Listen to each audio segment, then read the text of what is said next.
respiración. El cuarto tiempo de la fisiología respiratoria o de intercambio de gases.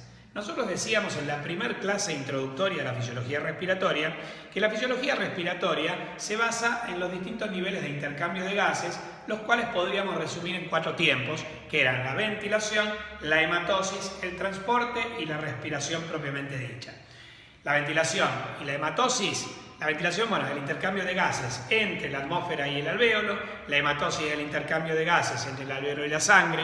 El transporte es el transporte de gases por la sangre, del pulmón a los tejidos, de los tejidos al pulmón. Y la respiración interna o celular, que para muchos autores la verdadera respiración, implica el consumo de oxígeno por las cadenas respiratorias y la génesis de dióxido de carbono en el metabolismo. Los dos primeros se basan en leyes de la física. Así, por ejemplo, cuando hablamos de ventilación, hablamos de la ley de Dalton y la ley de Boyle.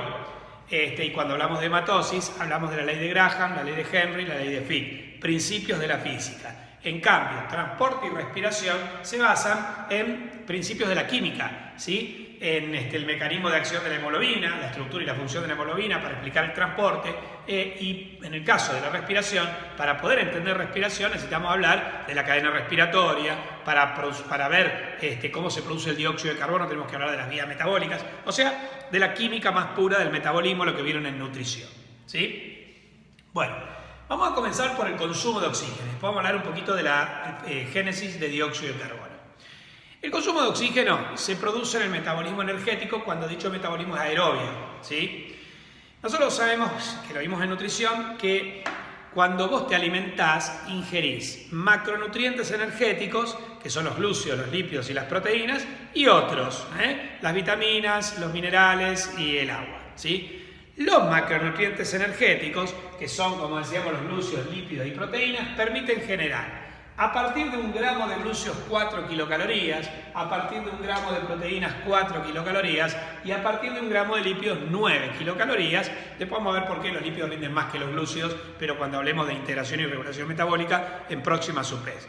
Por ahora lo que quiero destacarles es cómo hacen los glúceos, los lípidos y las proteínas para producir esas kilocalorías, para que nosotros obtengamos energía a partir de ellos. Bueno, lo hacen a través de una serie de rutas metabólicas. Así, por ejemplo, los glúcidos, para producir energía, disponen de la glucólisis, que transforma la glucosa en piruvato, el cual, si no hay oxígeno en condiciones anaerobias, se reduce a lactato. Pero si hay oxígeno, se decarboxila acetil-CoA, se produce la decarboxilación oxidativa del piruvato acetil-CoA, la cual en el ciclo de Krebs permite obtener energía. ¿Cómo hacen los lípidos para la obtención de energía? Los TAG se degradan a glicerol y ácidos grasos, los ácidos grasos por beta-oxidación dan acetil-CoA, la cual en el ciclo de Krebs permite generar energía, mientras que el glicerol puede oxidarse a hidroxiacetona fosfato, la cual se transforma en piruvato, el cual por decarboxilación oxidativa genera acetil-CoA, la cual en el ciclo de Krebs genera energía. Por su parte, las proteínas se degradan hasta aminoácidos. Los aminoácidos por transaminación dan alfa-cetoácidos que pueden transformarse en acetil-CoA, la cual en el ciclo de Krebs genera energía, o también por transaminación genera glutamato, el cual por desaminación oxidativa genera alfa-cetoglutarato y amoníaco, y el alfa-cetoglutarato en el ciclo de Krebs permite generar energía. Entonces, glúceos, lípidos y proteínas pueden generar energía independientemente o dependientemente del ciclo de Krebs. En el caso de los lípidos también tenemos los cuerpos cetónicos que se transforman en acetil-CoA, y en el caso de los glúceos, el lactato que se produjo a partir de la reducción de piruvato, en condiciones aeróbicas se puede oxidar a piruvato, el cual se decarboxila a acetil-CoA y así se puede producir energía. Ahora bien, la energía de la que estamos hablando es el ATP. Porque hay dos formas de energía que se pueden generar, útil e inútil. Por ejemplo, el calor. El calor es una forma de energía muy desorganizada, se considera una forma de energía inútil, así que no es la importante en este caso. A mí la que me interesa es la energía útil que puedo almacenar en enlaces químicos reutilizables. La voy a utilizar para formar enlaces químicos que después, cuando yo necesite esa energía, rompo ese enlace, hidrolizo esa molécula y entonces puedo volver a obtener esa energía. Bueno, y concretamente, esa energía química útil de la que estamos hablando es la energía del ATP. Hay dos maneras de generar ATP, que es el adenosintrifosfato, que son la fosforilación a nivel sustrato y la fosforilación oxidativa. La fosforilación a nivel sustrato se produce fuera o dentro de la mitocondria, pero no requieren oxígeno. Lo que requiere es la energía de sustratos macroérgicos, o sea, sustratos de alta energía. Se considera sustrato macroérgico a todo aquel que contenga una energía igual o superior a 5 kilocalorías mol. La mayoría tiene un enlace anhídrido, como el ATP, o sea, todos los que tienen fósforo, el ATP, el GTP, el UTP, la creatina fosfato, o tienen un enlace de tipo tioéster, como todos los que terminan en CoA, como el acetil-CoA, el succinil-CoA, que tiene un enlace con azufre que también es de alta energía. Bueno, cuando yo hidrolizo esos enlaces, obtengo energía para, por ejemplo, fabricar ATP. Esta fosforilación, que es la fosforilación a nivel sustrato en el metabolismo, ocurre solo en 2 sitios por 3 enzimas que son de tipo quinasas. 2 en la glucólisis, cuando, por ejemplo, a partir de la fosfoglicerato quinasa, el 1,3 bifosfoglicerato de la segunda fase de la glucólisis se transforma en 3 fosfoglicerato, se genera un ATP. Y después al final de la glucólisis, la piruvato quinasa, que transforma fosfoenol piruvato en enol piruvato, que luego se transforma en piruvato, también genera ATP. La otra fosforilación a nivel sustrato la vemos en el Krebs, en el paso en el cual el succinil-CoA se transforma en succinato por la succinato tioquinasa. Acá no se genera ATP, se genera GTP, pero tiene el mismo contenido energético que el ATP y el mecanismo es similar, la fosforilación a nivel sustrato. Bien, esas son las únicas 3 formas de síntesis, los únicos 3 lugares donde vamos a ver formación de ATP por fosforilación a nivel sustrato. El resto se genera por fosforilación oxidativa. La fosforilación oxidativa ocurre en la mitocondria, requiere oxígeno y utiliza las reacciones redox de la cadena respiratoria. Para alimentar la cadena respiratoria yo necesito generar equivalentes de reducción. Los equivalentes de reducción son transportados por coenzimas redox como el FAD o como el NAD. Los equivalentes de reducción son hidrógenos y electrones. Y estos hidrógenos y electrones son transportados hacia la cadena respiratoria desde las vías metabólicas por el NAD o por el FAD, ¿sí? Entonces, existen 12 reacciones que generan en el metabolismo habitual que tenemos que conocer equivalentes de reducción, 2 de las cuales, todas catalizadas por enzimas denominadas dehidrogenasas, que son enzimas redox, que catalizan reacciones redox, y 2 de estas 12 reacciones originan FADH2, mientras que 10 originan NADH más H, que alimentan la cadena respiratoria, pero lo hacen ingresando en distintos complejos, después lo vamos a analizar. Entonces, las reacciones que originan FAD son una en la beta-oxidación, cuando los ácidos grasos son oxidados por la acil-CoA dehidrogenasa y generan cuando el acil-CoA es oxidado por la acil-CoA dehidrogenasa y genera la acil-CoA 2,3 insaturada trans. Y otro es en el ciclo de Krebs, cuando el succinato se transforma en fumarato por la succinato dehidrogenasa. Esas 2 generan FADH2 que van a alimentar la cadena respiratoria al unirse al complejo 2. En cambio, 10 reacciones del metabolismo alimentan la cadena respiratoria a nivel del complejo 1, generando NADH más H.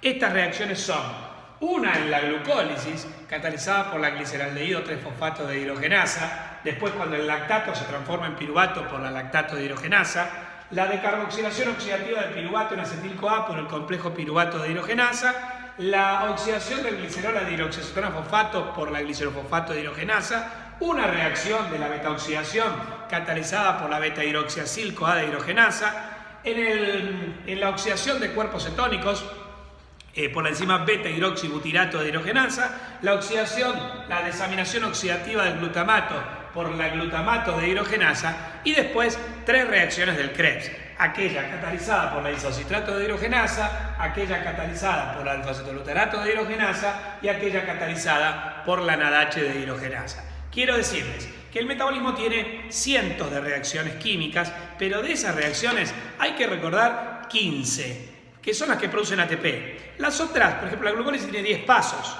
Es una vía que tiende a producción de ATP, pero de los 10 pasos, solo 3 producen ATP.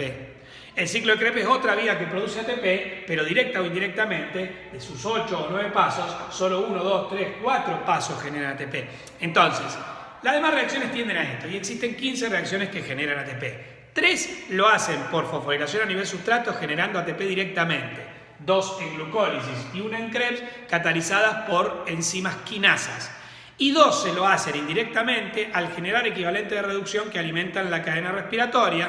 De estas 12, 2 lo hacen generando FADH2 y 10 lo hacen generando NADH más H. ¿Estamos?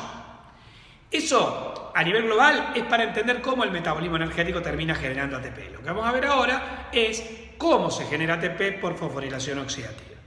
Copien eso.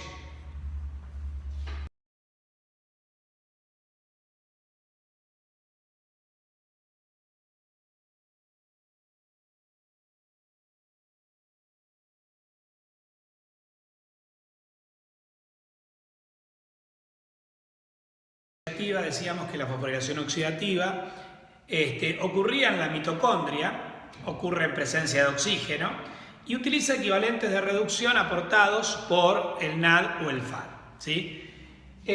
Lo hacen las enzimas redox de la cadena respiratoria, o sea, las reacciones redox de la cadena respiratoria son las que motorizan el transporte de hidrógenos y de electrones desde el NAD y el FAD hacia la molécula de oxígeno para formar agua. Y esta cadena respiratoria está constituida por una serie de complejos que se encuentran en la membrana interna de la mitocondria, ¿no es cierto? Tales complejos están constituidos por componentes que se llaman ligados, porque están unidos a las proteínas de la membrana interna, salvo uno solo, que es la coenzima Q, que es el único componente libre de la cadena respiratoria, porque en realidad no es un proteico, es un lípido, un terpeno, y por lo tal su naturaleza es hidrofóbica, así que flota entre las colas de los fosfolípidos, no está adherido a las proteínas de la membrana. Bueno, entonces, nosotros tenemos, decíamos, el complejo 1 y 2, que tiene las flavoproteínas. Las flavoproteínas son proteínas unidas a derivados de la flavina, ¿sí? De la riboflavina, que en el complejo 1 es el FMN, la flavina mononucleótido, mientras que en el complejo 2 es el FAD, la flavina adenindinucleótido. Cada uno de estos complejos está constituido por 3 componentes, por una enzima, una coenzima y centros ferrosulfurados. La enzima es la NADH de hidrogenasa en el complejo 1, la succinato de hidrogenasa en el complejo 2, la coenzima es el FMN, o sea, flavina mononucleótido en el 1 y el FAD en el 2, y los centros ferrosulfurados que contienen hierro unido a azufre son 5 a 8 centros en el complejo 1, 3 centros en el complejo 2. Bueno, el complejo 1 recibe los equivalentes de reducción desde el NADH, mientras que el complejo 2 está constituido por el propio FADH. Es parte del complejo, no es que recibe los equivalentes del FADH. De hecho, hay reacciones que podrían saltearse el complejo 2 y directamente a partir del FADH aportarle los equivalentes de reducción a la coenzima Q, como por ejemplo la SIL-CoA. Bueno, escuchen ahora.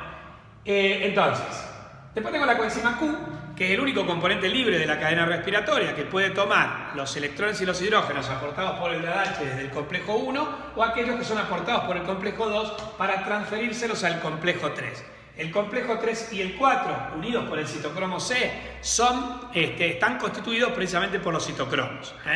El complejo 3 está constituido por el citocromo B 562-566, por el citocromo C1 y por un centro ferrosulfurado. Mientras que el complejo 4, que es el único que no tiene centros ferrosulfurados, se llama citocromo oxidasa y está constituido por el citocromo A/A3, que es un dímero, y por 2 átomos de cobre.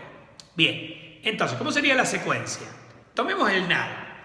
Una reacción como la gliceraldehido-trifosfato de hidrogenasa de la glucólisis o la isocitrato de hidrogenasa del Krebs toma hidrógenos y electrones del sustrato y se los otorga al NAD. La enzima de hidrogenasa utiliza como coenzima el NAD, generando NADH más H. Este aporta sus 2 hidrógenos y sus 2 electrones al complejo 1, que se llama NADH ubiquinona reductasa. ¿Por qué? Porque toma hidrógenos y electrones desde el NADH y se los da a la coenzima Q, que también se llama ubiquinona, y en este acto la coenzima Q se reduce. Entonces, NADH ubiquinona reductasa. A partir de ahí, la coenzima Q cede al complejo 3 solo los electrones, los hidrógenos no, pasan al medio. El complejo 3, que se llama coenzima Q citocromo C reductasa, toma los electrones de la coenzima Q y se los da al citocromo C, y en este acto el citocromo C se reduce, de ahí el nombre coenzima Q citocromo C reductasa. Luego el citocromo C se le otorga los electrones del complejo 4, que se los pasa al oxígeno. Y en este acto todos los citocromos terminan oxidados, por eso al complejo 4 se lo llama citocromo oxidasa. y así los capta un átomo de oxígeno. Este átomo de oxígeno, que no puede existir como átomo, siempre existe como molécula, o dos, porque si no, si el átomo de oxígeno solo es un radical libre, ¿entienden? Entonces nosotros de la molécula tomamos un átomo para formar una molécula de agua, en esto que te estoy explicando, y entonces este átomo de oxígeno tomará 2 electrones del complejo 4 más los 2 hidrógenos que la coenzima Q largó al medio para formar una molécula de agua. Entonces, ¿qué pasa? Decimos que el oxígeno tiene una doble función, no solo tiene una función respiratoria, porque al captar los electrones que provienen por la cadena respiratoria, que se llama también cadena de transporte electrónico, permite el funcionamiento de la misma, permite la respiración. Si habíamos quedado que la respiración celular es esto, como el oxígeno permite que la cadena respiratoria funcione, está permitiendo la respiración, función respiratoria.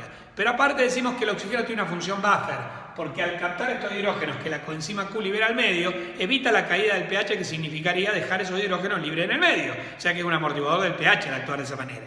Bien, los hidrógenos que provienen por el FAD, decíamos, puede ser que provengan del succinato y la enzima succinato de hidrogenasa se los transfiere al complejo 2 donde está el FAD, o puede provenir del acil-CoA, y entonces si es del acil-CoA, la acil-CoA de hidrogenasa se los transfiere directamente a la coenzima Q. Sea como fuere, estos hidrógenos y estos electrones terminan en la coenzima Q, pero proviniendo del lado, salteándose el complejo 1, proviniendo del lado del complejo 2. Así es que después todo sigue igual. La coenzima U transporta esos electrones hacia el oxígeno, hacia un átomo de oxígeno, mientras que a través del complejo 3 y el complejo 4, mientras que los hidrógenos pasan al medio desde donde son captados por el átomo de oxígeno y así se forma una molécula de agua. La reacción global de la citocromo oxidasa es que 4 átomos de hidrógeno, poner estos 2 y estos 2, más 4 electrones, poner estos 2 y estos 2, más una molécula de oxígeno, O2, terminan formando 2 moléculas de agua. ¿Entienden? Dado que no existe el oxígeno libre, sino que existe en forma de O2, puede ser que funcione 2 veces por acá, 2 veces por acá, una vez por acá, una vez por acá, pero como sea, tiene que terminar formando 2 moléculas de agua a partir de una molécula de oxígeno, ¿no? La ecuación global es esta.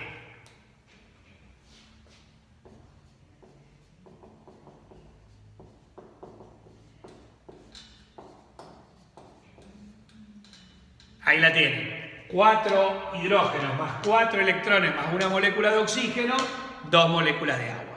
¿Estamos? Bien, esta es la cadena respiratoria. Así respiramos y el consumo basal de oxígeno, así como el consumo de dióxido de carbono es de 450 mililitros por minuto, el consumo basal de oxígeno es de 250, 230 a 250 mililitros por minuto. Consumo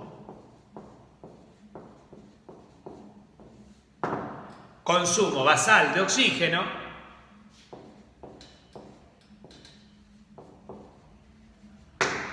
es de 230 mililitros por minuto a 250, según sea hombre, mujer, hombre, adulto, joven, adulto mayor, bueno, de acuerdo a la masa muscular. Estos son los datos que están en los libros, que están como estandarizados para la población general, ¿sí?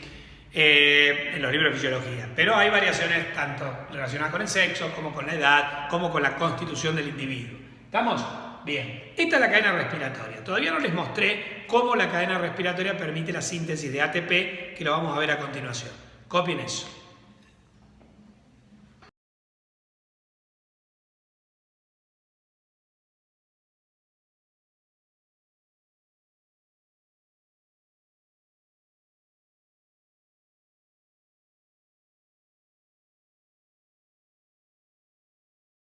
¿Cómo hace la energía de las reacciones redox de la cadena respiratoria para transformarse en ATP? Para que esa energía se conduzca hacia la formación o síntesis de ATP. Porque, a ver, una cosa es lo que ocurre en las membranas, que es el consumo de oxígeno y de hidrógeno, la formación de agua y la liberación de energía, y otra cosa es la síntesis de ATP, que no ocurre en la membrana, sino que ocurre en las partículas elementales que están adheridas a la membrana. Entonces, ¿cómo una cosa, la respiración, se acopla al otro proceso que es la fosforilación?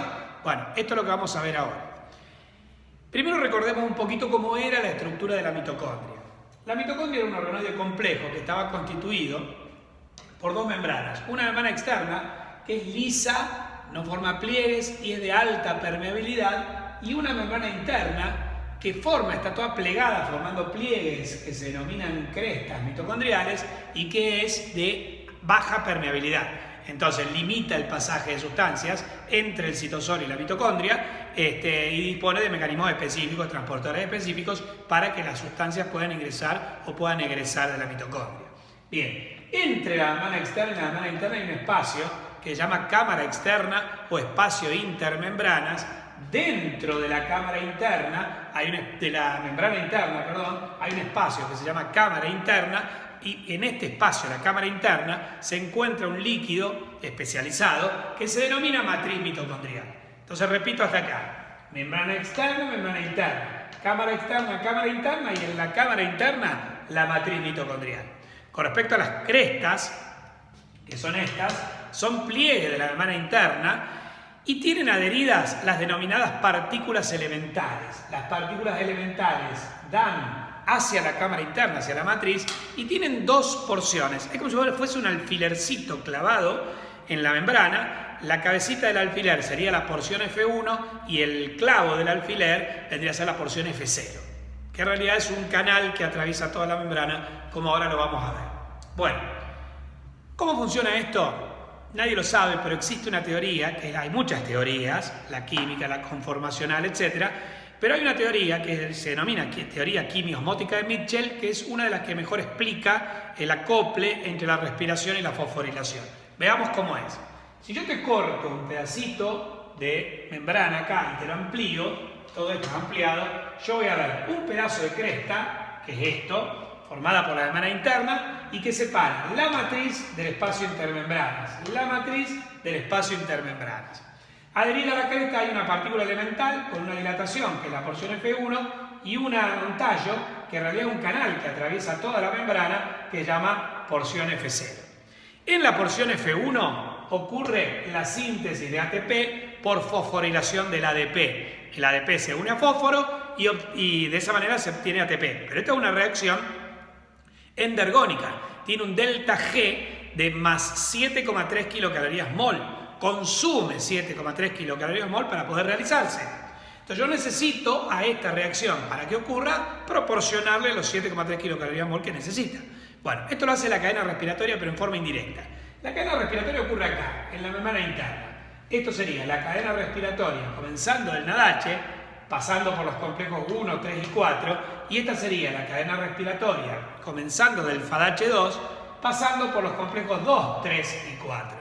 Bueno, concretamente, la cadena respiratoria funciona como una bomba de protones. Bombea protones hacia el exterior de la mitocondria, pero solo el complejo 1, el 3 y el 4 son capaces de bombear estos protones. Y ojo que estoy hablando de protones que son distintos a los que van hacia el oxígeno para formar agua. Son otros hidrogeniones, ¿entienden? Que están libres en la matriz y que, tomados por el complejo 1, pasan de la matriz al espacio intermembranas. Tomados por el complejo 3, pasan de la matriz hacia el espacio intermembranas. Tomados por el complejo 4, pasan de la matriz hacia el espacio intermembranas. En cambio, el complejo 2 no puede actuar como una bomba de protones porque no está del lado de la matriz, está del lado del espacio intermembrana, entonces no puede chupar los hidrógenos del lado interno. Bien, ¿entonces qué pasa? Esos hidrógenos que pasan desde la matriz al espacio intermembranas generan un gradiente electroquímico porque van a aumentar los hidrógenos del espacio intermembranas y mientras están disminuyendo en la matriz. Este gradiente electroquímico favorece el reingreso de hidrógenos hacia la matriz, pero hay un problema. La membrana mitocondrial es impermeable a los hidrógenos. Es impermeable tanto para que salgan como para que entren, pero al menos para que salgan dispongo de bombas, que son los complejos 1, 3 y 4. Entonces, ¿qué pasa? Al aumentar la concentración en el espacio intermembrana y generarse un gradiente electroquímico favorable al reingreso, estos hidrógenos van a ingresar por el único lugar que encuentran para hacerlo, que es la porción F0 de la partícula elemental. Este ingreso de protones por F0 es lo que estimula la síntesis de ATP en F1. Repito hasta acá. Funciona la cadena respiratoria tomando hidrógenos provenientes, ponele del NADH o del FADH, y se lo va a ir transportando junto con los electrones correspondientes al oxígeno para formar agua. Mientras tanto, otros hidrógenos, La energía del pasaje de estos hidrógenos y estos electrones las reacciones del pasaje de estos hidrógenos y estos electrones hacia el oxígeno generan energía, son reacciones exergónicas, pero esa energía se utiliza para bombear hidrógenos, otros hidrógenos libres. Estos hidrógenos salen de la matriz hacia el espacio intermembrana, aumentan su concentración en el espacio intermembrana, se genera un gradiente electroquímico favorable a su reingreso a la matriz, ingresan por la porción F0 y esto estimula la síntesis de ATP por fosforilación en la porción F1. Bien, ahora, si decíamos que solo el complejo 1, el 3 y el 4 son capaces de bombear hidrógenos, esta es la razón por la cual cuando vos analizás una vía metabólica y su balance energético, cada vez que vos ves un NADH, a cada NADH lo contás por 3. Vos a cada NADH lo multiplicás por 3 y lo considerás como que se generó por cada NADH 3 ATPs por fosforilación oxidativa, mientras que a cada FADH se lo multiplicaba por 2. Esto es porque como el NADH atraviesa los 3 centros bombeadores de hidrógeno, permite generar, asociado a cada uno de estos 3 centros, un ATP. Entonces cada NADH me rinde 3 ATPs, a eso se lo llama relación PO de 3, donde P es el fósforo consumido para generar un ATP y O es el oxígeno consumido. Por cada oxígeno consumido para formar una molécula de agua, se consumen 3 fósforos porque se generan 3 ATPs, o sea, relación PO de 3. En cambio, el FADH2 tiene una relación de 2.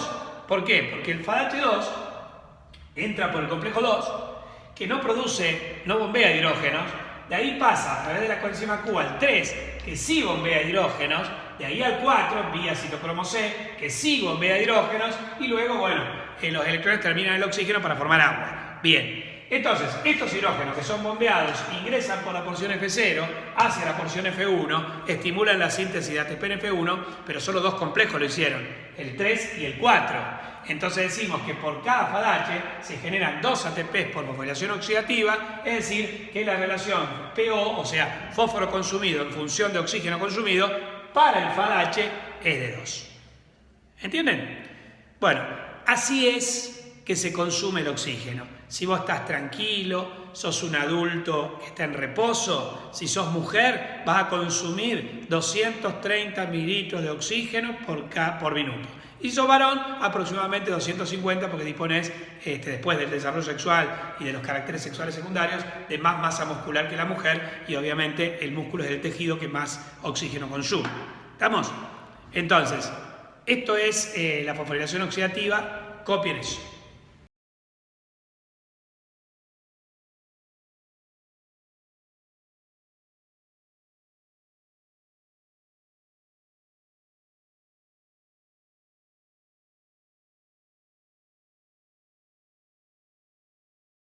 Producción de dióxido de carbono, porque nosotros decimos consumo de oxígeno y producción de dióxido de carbono por los tejidos, pero esta producción de dióxido de carbono químicamente, ¿cómo se da? Vos tenés una gran reacción que produce dióxido de carbono, que la hemos visto con la clase de hemoglobina, que es la reacción catalizada por la anhidrasa carbónica, según la cual el hidrógeno y el bicarbonato se combinan para formar ácido carbónico, el cual, por la anhidrasa carbónica, se descompone en agua y dióxido de carbono. Perfecto.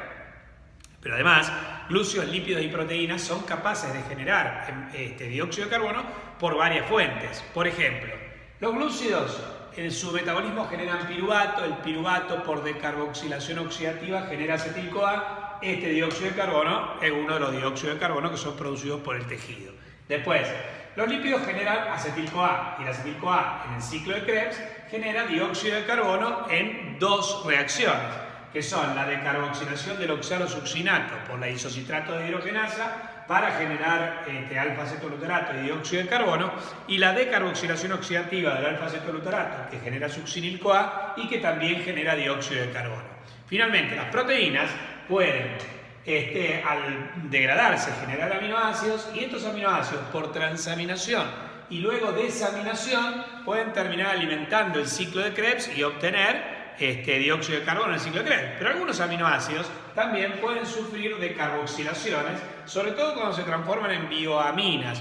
Por ejemplo, el triptófano cuando se transforma en triptamina, la tirosina cuando se transforma en la dihidroxifenilalanina, que después se transforma en dopamina.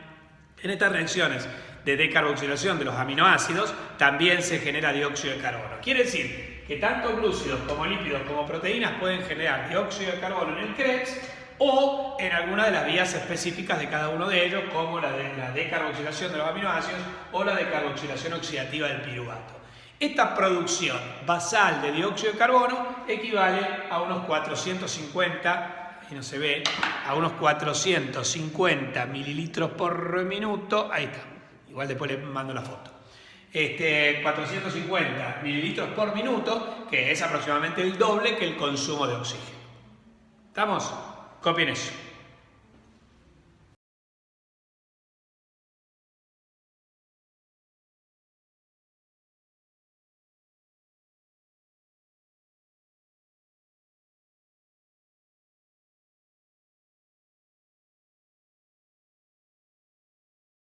Entonces, concluyendo, chicos, cuando nosotros analizábamos en las clases de ventilación y hematosis que el intercambio a nivel del pulmón era de 2 a 1 a favor del dióxido de carbono, no 20 a 1, tal cual nos decía la ley de Henry, sino que era 2 a 1 cuando hacíamos todos los cálculos correspondientes con la ley de Fick, decíamos que ese intercambio tenía que ser equivalente al de los tejidos. Y si hoy vimos en la clase de hoy que el consumo basal de oxígeno es de 230 a 250 mililitros por minuto y la producción basal de dióxido de carbono de 450, está claro que la relación también es 2 a 1. Entonces, el intercambio a nivel pulmonar tiene que igualar el intercambio a nivel tisular. Niños, con esto terminamos todo lo que es la fisiología respiratoria de los 4 tiempos. Me quedan algunas cosas que les quiero explicar y, por ejemplo, ahora tengo que hablar de la regulación respiratoria, pero con eso terminaríamos toda la parte fisiológica de pulmón, de aparato respiratorio. Me falta explicarles algunas cosas, un par de clases más y terminamos. Pero los 4 tiempos de intercambio de gases ya están desarrollados. Polluelos, cuídense y nos vemos en la próxima.